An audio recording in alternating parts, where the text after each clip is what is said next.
Mawaziri asa serikali yaye William Samoei Ruto musubati Aisha Jumwa nigo bono esigi ntindi yumonwa hegati yaye amono mawaziri wa wizara ya bochenu imense ya Kenya Aden Duale yagenderete kubwatanse yamaga ya Duale kwene kibuna Jumwa tamanyete korabu ya he wizara hegento kyagerete gwako isikono marebwense William Ruto nigo tukero Aisha Jumwa nera berko kwabweso kitenani na komugosirwa mu kiboro Duale skiyate birenga nigo Duale amomanetikerage yakera muirete oyore mawaziri wa bono Hassan Joho we Kenya mbene ya status egento korengana nere ligo kya mogecheti Aden Duale yango twaligirelie nkwana ayaye Aisha Jumwa litwalero Aden Duale,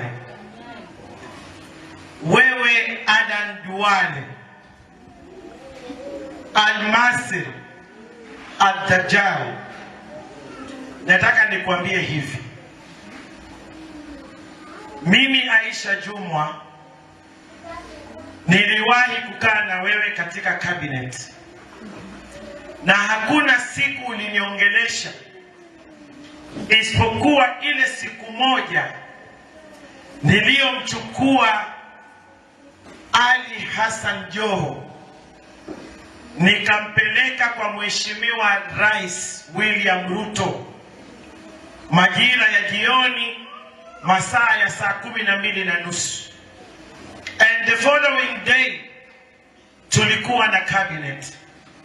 Hiyo siku ndio liniongelesha mimi kwa machungu mengi na matusi, kuniambia kwa nini nimemchukua Ali Hassan Joho, a drug baron, an illiterate, na mtu ambaye amemtukana rais, nikamleta State House kuja kukutana na rais.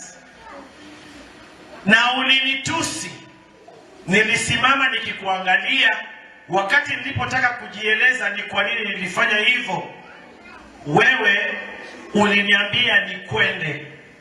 Ni Aisha nilisimama kidete against all odds, against all these people whom you are praising today. When they were against William Ruto, I stood firm for William Ruto, with William Ruto and by William Ruto. Kwa hivyo leo kama mimi nimesema nimehama, ama kama nimesema nimetoka, with so many reasons ambazo sikuzificha nilizitoa. And nataka nikutume, this is an assignment that I'm giving you. Go look for your boss.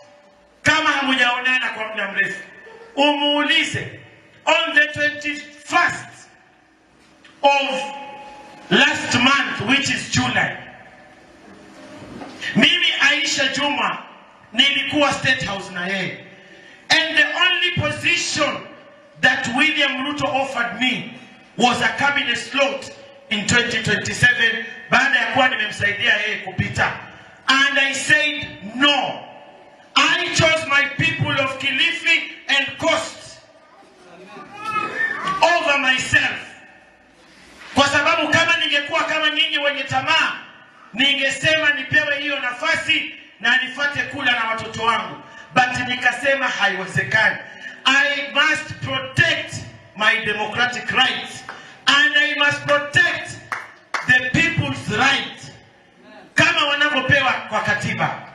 Hizo siku tuliyasikia haya maneno ya kwamba William Ruto will never be the president. Hivyo ndo mnarudia leo kwamba Kalonzo hatakuwa rais, kwamba Sifuna hatakuwa rais, kwamba Rigiji hawezi kuwa rais, sijui nani hawezi kuwa rais. Nataka niwaambie, Mungu akishasema amesema. Kwa hivyo wewe ujue, mbwa mgeni hawezi weka kwa watu. Gote kichite kamera ngeta to na isano ibyo rega tene yense moya bona